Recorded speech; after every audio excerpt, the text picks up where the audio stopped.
இந்த வீடியோல Sawda adult web சீரிஸோட part 2 தான் பார்க்க போறோம். நானும் போன பார்ட்ல மகேஷ ரொம்ப நல்லவனு தாங்க நினைச்சிட்டு இருந்தேன். ஆனா இந்த பார்ட்ல அவனோட ஃபேமிலியே ப்ரொமோஷனுக்காக இப்படி பாஸ் கிட்ட வழிஞ்சு போவாங்கன்னு நான் எதிர்பார்க்கல. இதுல என்ன ட்விஸ்ட்னா, மகேஷோட அத்தை இருக்காங்கல்ல, அவங்களும் பாஸுக்கு அடிபணிஞ்சு போயிடுறாங்க. அதுதான் கொஞ்சம் வித்தியாசமா இருந்துச்சு. ஃபர்ஸ்ட் பார்ட்டை யாராவது பார்க்காம இருந்தீங்கன்னா டிஸ்கிரிப்ஷன்ல லிங்க் இருக்கு, போய் பார்த்துட்டு வந்துருங்க. நான் உங்களுக்கு ஷார்ட்டா ஒன்லைன்ல சொல்லிடுறேன். போன பார்ட்ல மகேஷோட ஃப்ரெண்டு, மச்சான் உனக்கு நம்ம ஆபீஸ்ல ப்ரமோஷன் கிடைக்கணும்னா நீ உன்னோட ஒய்ஃபை பாஸ் கூட ஒரு நைட் ஸ்டே பண்ண வச்சாதான் முடியும்னு சொல்லிட்டு போயிடுறான். மகேஷ்க்கு என்ன பண்றதுன்னே தெரியாம இந்த விஷயத்த அவர் ஒய்ஃப் கிட்ட சொல்ல, ஐயோ நீங்க என்ன பைத்தியமா, என்னால அப்படிலாம் பண்ணவே முடியாதுன்னு அவங்க சொல்லிடுறாங்க. மகேஷும் வேற வழி இல்லாம வேற எதனா கம்பெனில ஜாயின் பண்ணிடலாம்னு முடிவு பண்ணிடுறாரு. அதுக்கப்புறம் என்ன ஆச்சுங்கிறத பார்ட் 2ல நம்ம பார்க்க போறோம். இந்த வீடியோவை ஃபுல்லா பார்த்துட்டு உங்களுக்கு பிடிச்சிருந்தா லைக் பண்ணி உங்களோட சப்போர்ட்டை கொடுங்க. சீரிஸோட ஓப்பனிங்ல பாஸ் அவரோட வீட்ல உட்காந்து ஃபுல்லா குடிச்சுக்கிட்டு இருக்காரு. அப்ப அவரோட ஒய்ஃப் வந்து, என்னங்க வரீங்களா, நம்ம ரெண்டு பேரும் சேர்ந்து இன்னைக்கு நைட்டு ஒரு வித்தியாசமான படம் பார்க்கலாம்னு கூப்பிடுறாங்க. அதுக்கு பாஸும், இல்லம்மா இன்னைக்கு நைட்டு எனக்கு கம்பெனி கொடுக்கறதுக்கு வேற ஒருத்தர் வராங்கன்னு சொல்லிக்கிட்டு இருக்காரு. அந்த நேரம் பார்த்து தானியா இருக்கால, அவ வந்து பாஸ் முன்னாடி நிக்கிறா. தானியாவை பார்த்த உடனே கோவத்துல பாஸோட ஒய்ஃப் ஓடி போயிடுறாங்க. அப்புறம் என்ன, பாஸ் அன்னைக்கு நைட்டு தானியாவை அவரோட அந்தபுரத்துக்கு கூட்டிக்கிட்டு போய் என்ஜாய் பண்ணிக்கிட்டு இருக்காரு. அப்படியே இந்த பக்கம் கோச்சிக்கிட்டு போன அவரோட ஒய்ஃப் நேரா ரூமுக்கு போக, உள்ள போகும்போது அவங்களோட காலில் அடிபட்டுருது. அப்போ வீட்டுல வேலை செய்யற வேலைக்கார பையன் அதை பார்த்துட்டு, என்ன மேடம் நீங்க கொஞ்சம் பார்த்து வரக்கூடாதா, இருங்க நான் உங்களுக்கு ஆயின்மெண்ட் எடுத்துட்டு வரேன்னு சொல்லிட்டு போய் ஆயின்மெண்ட்டை பொறுமையா எடுத்துட்டு வந்து பாஸோட ஒய்ஃப்க்கு தடவி விட, அவங்களும் பொறுமையா அவனை சிடியூஸ் பண்ண பாக்குறாங்க.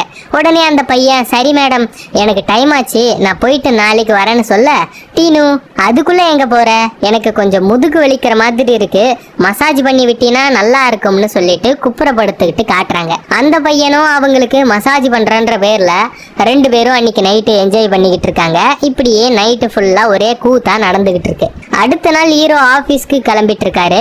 அப்ப அவர் ஒய்ஃப் வந்து, என்னங்க நீங்க வேற ஏதோ கம்பெனில வேலை தேட போறேன்னு சொன்னீங்களே, அது என்ன ஆச்சுன்னு கேக்குறாங்க. இல்லம்மா நானும் இந்த ஒரு வாரத்துல நிறைய கம்பெனில வேலை கேட்டு பார்த்துட்டேன், எங்க போனாலும் என்கிட்ட டிகிரி இல்லைன்ற ஒரே வார்த்தையை சொல்லி அனுப்பிடுறாங்க. அப்படியே வேலை கிடைச்சாலும் அந்த வேலை எனக்கு செட் ஆக மாட்டேங்குது, வேற வேலை கிடைக்கிற வரைக்கும் இந்த கம்பெனில தாமா இருந்தாகணும்னு சொல்ல, என்னங்க இப்படி சொல்றீங்க, உங்க மாமா பொண்ணோட கல்யாணம் வேற இன்னும் 2 நாள்ல நடக்க போகுது, அதை எப்படிங்க சமாளிக்கிறதுன்னு பேசிக்கிட்டு இருக்காங்க. அப்போ மகேஷோட அத்தை இருக்காங்கல்ல, அவங்க ரூம்குள்ள வந்து, மகேஷ் உங்க மாமா கல்யாணத்துக்கு எல்லாம் ரெடி பண்ணிட்டீங்கல்ல, அப்புறம் அது இல்ல இது இல்லைன்னு சொல்லக்கூடாதுப்பா, ஏன்னா இது நம்ம வீட்டு கல்யாணம், அப்புறம் மாப்பிள்ளைக்கும் பொண்ணுக்கும் மோதிரம் நம்ம தான் போடணும், அதையும் கொஞ்சம் ரெடி பண்ணிடுங்கப்பா அப்படின்னு சொல்லிட்டு போறாங்க. மகேஷும் ஆபீஸ்க்கு போய் அவர் இன்டர்வியூ அட்டன் பண்ண கம்பெனில இருந்து கால் வருமானு போனையே பார்த்துக்கிட்டு இருக்காரு. அதை பார்த்துட்டு அவரோட ஃப்ரெண்டு, என்ன மச்சான் பதட்டமாவே இருக்கேன்னு கேட்க, மகேஷும் அவங்கிட்ட இன்டர்வியூ அட்டன் பண்ணதை பத்தி சொல்லிக்கிட்டு இருக்காரு. அப்ப அவருக்கு போன் கால் வருது. உடனே ஹீரோ என்ன சொல்லுவாங்களோன்னு போனை தூக்கிக்கிட்டு வெளியே போய் பேச, அங்க அவங்க, சாரி மகேஷ் உங்ககிட்ட டிகிரி இல்லாததால எங்களால உங்களை ஹயர் பண்ண முடியாதுன்னு போனை கட் பண்ணிடுறாங்க. மகேஷ்க்கு என்ன பண்றதுன்னே தெரியாம நின்றுகிட்டு இருக்க அவரோட ஒய்ஃப் கால் பண்ணி, என்னங்க நான் நல்லா யோசிச்சு பார்த்துட்டேன், நீங்க இன்னைக்கு நைட்டு உங்க பாஸை டின்னருக்கு நம்ம வீட்டுக்கு கூட்டிக்கிட்டு வாங்க, அவர் இங்க வந்து நம்ம வீட்டோட நிலைமைய பார்த்தாலாவது அவருக்கு புரியுமோ என்னமோன்னு சொல்றாங்க. அதை கேட்ட மகேஷும், இல்லம்மா அது சரி வராது, பாஸ் அப்புறம் நம்மளதான் தப்பா நினைப்பாருன்னு சொல்றாரு. உடனே அவர் ஒய்ஃப், என்னங்க நான் சொல்றத மட்டும் செய்யுங்க, மத்ததை நான் பாத்துக்கிறேன்னு சொல்லிட்டு போனை கட் பண்ணிடுறாங்க. மகேஷும் நேரா பாஸ் ரூமுக்கு போய் அவர்கிட்ட நைட்டு அவங்களோட வீட்டுக்கு டின்னருக்கு வர சொல்லி இன்வைட் பண்றாரு. என்னப்பா மகேஷ், என்னப்பா நீ, எனக்கு இன்னைக்கு நைட்டு ஒரு முக்கியமான வேலை இருக்கே.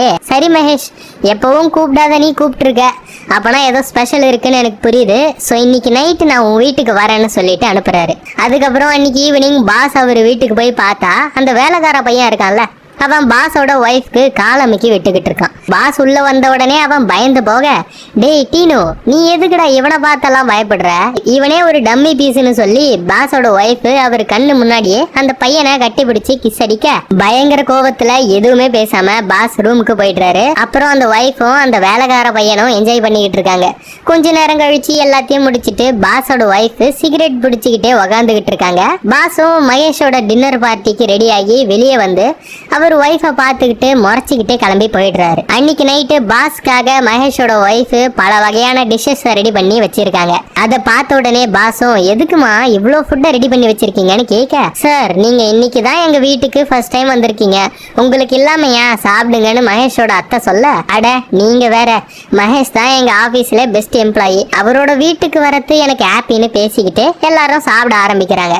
பாஸ் அவங்க செஞ்ச சாப்பாடை சாப்பிட்டு பார்த்துட்டு, அடடா என்ன ஒரு டேஸ்ட், இவ்வளோ டேஸ்டா சமைச்ச கைக்கு தங்க வளையல் தான் போட்டு விடணும்னு சொல்லிட்டு, மகேஷ் நீ ரொம்ப கொடுத்து வச்சோம்பா அப்படின்னு டபுள் மீனிங்ல பேசிட்டு எல்லாரும் சாப்பிட்டு முடிக்கிறாங்க. அப்புறம் அன்னைக்கு நைட்டு கொஞ்ச நேரம் பாஸ் கிட்ட 3 பேரும் பேசிக்கிட்டு இருக்காங்க.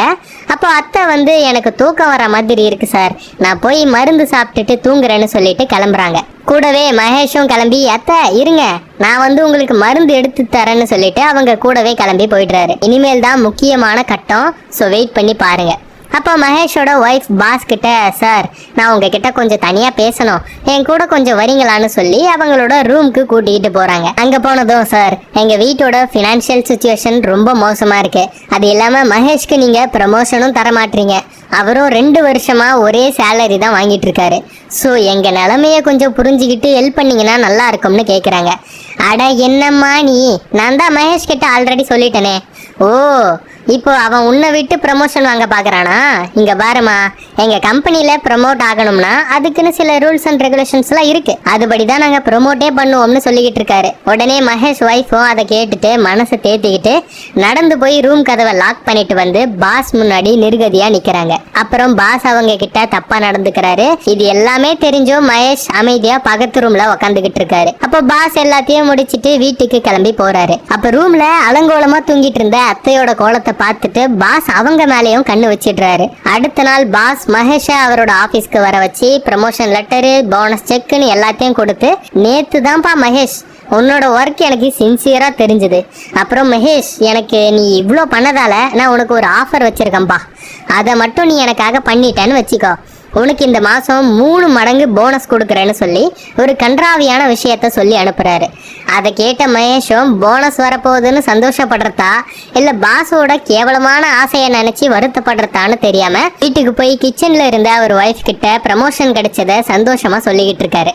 ஆனா மகேஷோட முகம் டல்லா இருக்கிறத பார்த்துட்டு, என்னாச்சுங்க, அதான் நீங்க எதிர்பார்த்த மாதிரியே ப்ரமோஷன் கிடைச்சிருச்சு, இன்னும் ஏன் டல்லா இருக்கீங்க அப்படின்னு கேக்குறாங்க. அப்போதான் மகேஷ் வந்து பாஸ் சொன்ன 3 மடங்கு போனஸ் பத்தி சொல்லிட்டு, ஆனா அதுக்காக அவர் கேட்ட ஒரு கேவலமான விஷயத்த அவர் ஒய்ஃப் கிட்ட சொல்ல, அதை கேட்டு அவங்களும் ஷாக் ஆயிடுறாங்க. அப்படி என்னதான் பாஸ் ஆசைப்பட்டாருன்னு பாத்தீங்கன்னா அது சிரிப்பு தான். அன்னைக்கு நைட்டு மகேஷோட ஒய்ஃப் இருக்காங்கல்ல, அவங்க அத்தையோட ரூமுக்கு போய் அவங்களோட காலை பிடிச்சி விட்டுக்கிட்டு, அத்தை மகேஷோட ஃபினான்ஷியல் கண்டிஷன் ரொம்ப மோசமா இருக்கு, ஸோ அவருக்கு உங்களோட உதவி இப்போ ரொம்ப தேவைப்படுது, நீங்க மனசு வச்சா மட்டும்தான் அவரோட வேலையை காப்பாற்ற முடியும்னு கெஞ்சி கேட்குறாங்க. அதுக்கு அத்தையும், அட நீ என்னம்மா இப்படி அழுதுகிட்டு இருக்க, நான் மகேஷ்காக என்னோட உயிரையே கொடுப்பேன், நீ என்ன வேணும்னு மட்டும் கேளு அப்படின்னு சொல்றாங்க. அதை கேட்ட உடனே மகேஷோட ஒய்ஃபும், அது ஒன்றும் இல்லைங்க அத்தை, மகேஷோட பாஸ் இருக்காருல்ல, அவருக்கு உங்க கூட ஒரு நைட்டு ஸ்டே பண்ணணுமா அப்படின்னு சொல்றாங்க. அதை கேட்ட உடனே அத்தைக்கு தூக்கி வாரி போடுது.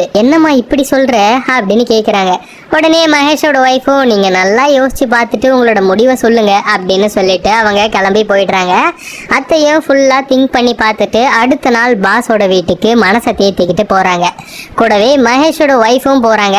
அப்புறம் என்ன, பாஸ் அவங்க 2 பேரு கூடயும் நைட்டு ஃபுல்லா 1v2 பண்ணி என்ஜாய் பண்ணிக்கிட்டு இருக்காரு. அடுத்த நாள் பாஸ் மகேஷ அவரோட ஆபீஸ்க்கு வர வச்சு, இங்க பாருப்பா மகேஷ், நான் சொன்னதை நீ செஞ்சதால உனக்கு சொன்ன மாதிரியே 3 மடங்கு போனஸ் செக் இதோ, இதை வாங்கிக்கிட்டு என்ஜாய் பண்ணுன்னு கொடுக்குறாரு. மகேஷும் அதை சிரிச்சுக்கிட்டே வாங்கிக்க. அப்படியே இந்த சீரீஸ் முடியுது.